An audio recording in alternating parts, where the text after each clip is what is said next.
আমাকে মনে রাখতে হবে 1971 সালের পর কায়েদে আজম মোহাম্মদ আলী জিন্নার নামে আমার হল পরিবর্তনের নাম হলো কেন, জিন্না অ্যাভিনিউর নাম পরিবর্তন হলো কেন, আমার আল্লামা ইকবালের হলের নাম পরিবর্তন হলো কেন? কারণ দিল্লি চায় ঢাকা যেন দিল্লির প্রতি অনুগত থাকে।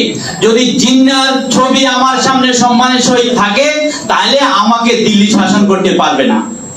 আজকে আমরা যে স্বাধীনতা অর্জন করেছি 5ই আগস্ট, এই আগস্টের একটি স্লোগান ছিল দিল্লি না ঢাকা, ঢাকা ঢাকা।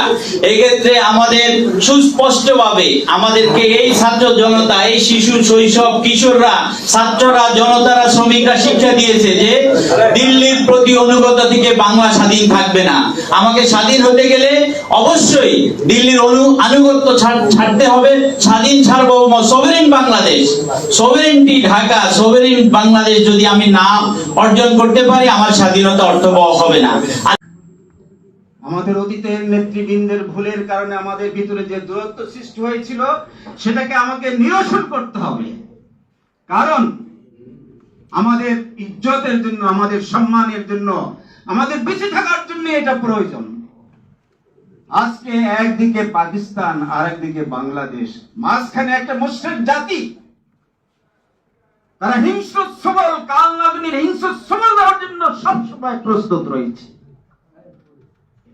আমাদের ভাইয়ের সহযোগিতা দরকার হবে, চায়নার সহযোগিতা দরকার হবে। আমি বিশেষ করে বলবো,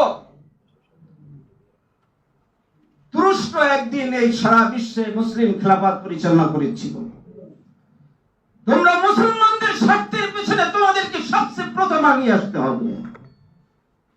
আজকে কাশ্মীর, আজকে ফিলিস্তিন, আজকে সিরিয়া এবং বাংলাদেশের উপর যে আধিপত্য বিস্তার করার জন্য সাম্রাজ্যবাদী শক্তি সেম দৃষ্টি নিক্ষেপ করেছে, এর মোকাবেলায় তোমাদেরকে মুসলমানদের স্বার্থে আগিয়ে আসতে হবে। আজকে আমরা মুসলিম বিশ্বকে এক দেহের মতো আমরা না হতে পারি, এক ইউনিটি নিয়ে যদি আমরা এগিয়ে যেতে না পারি, তাহলে আমাদেরকে সাম্রাজ্যবাদী শক্তির অধীনে নির্যাতিত, নিষ্পেষিত হতে হবে। আমাদের মুক্তির কোন গ্যারান্টি নেই। মুসলমানরা যখন এক থাকবে, একক শক্তি নিয়ে আগে আসবে, তখন এক মুসলমান আর এক মুসলমানের সাহায্যকারী হবে। মুসলমানদের জন্য কোন মুশরিক, ইহুদি, নাসারারা সাহায্যকারী হবে না। আমাদের সাহায্যকারী হবে আমাদের ভাইয়েরা। কিন্তু আজকে মুসলিম বিশ্ব ঐক্যবদ্ধ নয়। অল মুসলিমকে আমাদেরকে ঐক্যবদ্ধ হতে হবে। আগামী দিনে যদি আমরা টিকে থাকতে চাই, তাহলে আমাদের ঐক্যবদ্ধ হওয়ার বিকল্প কোনো কিছু নাই। আমি সে কথাই স্মরণ করে দিতে চাই সবার কাছে যে আসুন আমরা মুসলিমরা ভেদাভেদ সৃষ্টি না করে পরস্পর ঐক্যবদ্ধ হয়ে আমরা এগিয়ে যাই। আমি সবশেষে কাজী নজরুল ইসলামের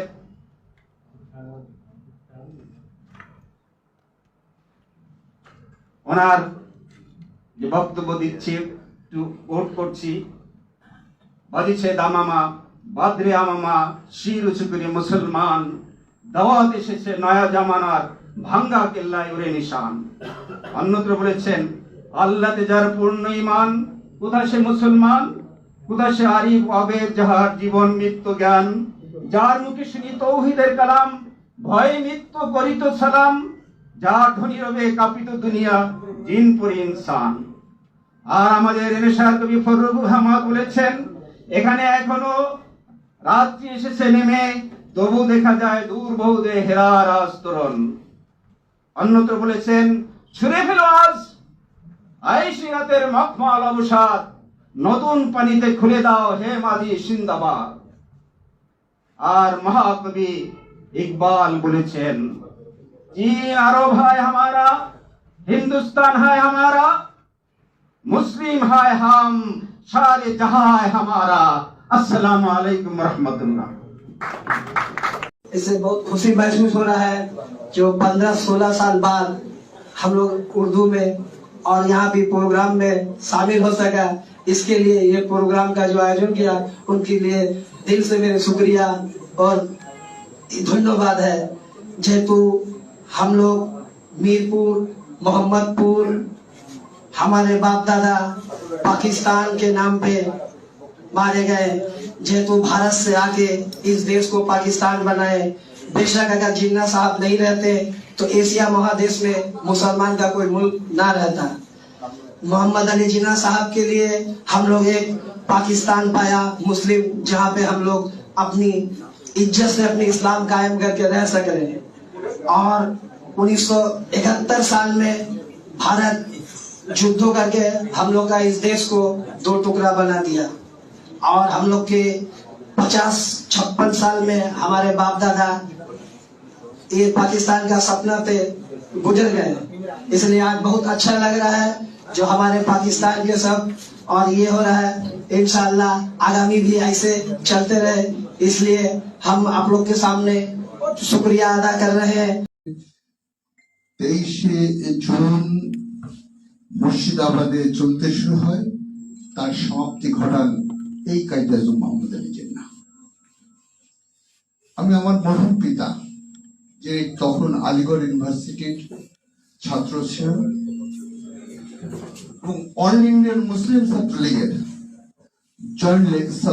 জয়েন্ট সেক্রেটারি ছিলেন, তার কাছে শুনেছি কায়েদ আজম মোহাম্মদ আলী জিন্নাহ সাহেবের কথা।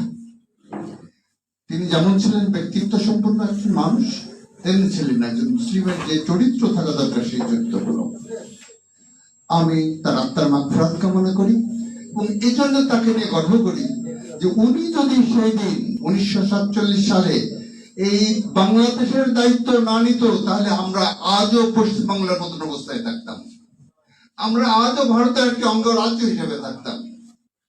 এই অবস্থাটিকে দায়িত্ব নেওয়ার কারণে সেদিন যখন বললেন যে পূর্ব পাকিস্তান বা পূর্ব বাংলা পূর্ব পাকিস্তানের সাথে থাকবে, সেই কথাটি সেদিন গান্ধীর কানে লেগেছিল।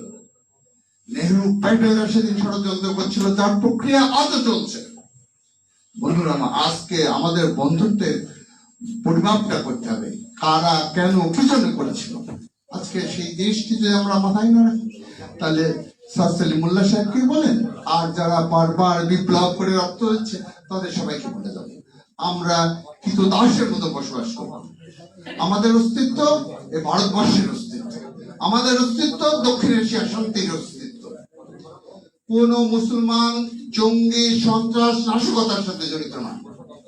আপনার এই মুসলমানরা যদি মুসলমানের মতন পরিস্থিতি লাভ করে, তাহলে এই দক্ষিণ এশিয়ায় শান্তি বিরাজ করবে। দক্ষিণ এশিয়ার জন্য অভিশাপ হচ্ছে নরেন্দ্র মোদী বলেন আর করমচাঁদ গান্ধী বলেন, এটা পরিষ্কার হতে হবে। আর তাহলেই আজকে কায়েদ আজম মোহাম্মদ আলী জিন্নাহ সহ এই জাতির কৃতি সন্তানকে যথাযথভাবে স্মরণ করা হবে। আমরা আজকের এই আয়োজন নবাব স্যার সলিমুল্লাহ একাডেমি আয়োজন করায় আমি এই একাডেমিকে অভিনন্দন জানাই এবং আমার পক্ষ থেকে যতটুকু সম্ভব আমি আপনাদের পাশে থাকবো। ধন্যবাদ সবাইকে।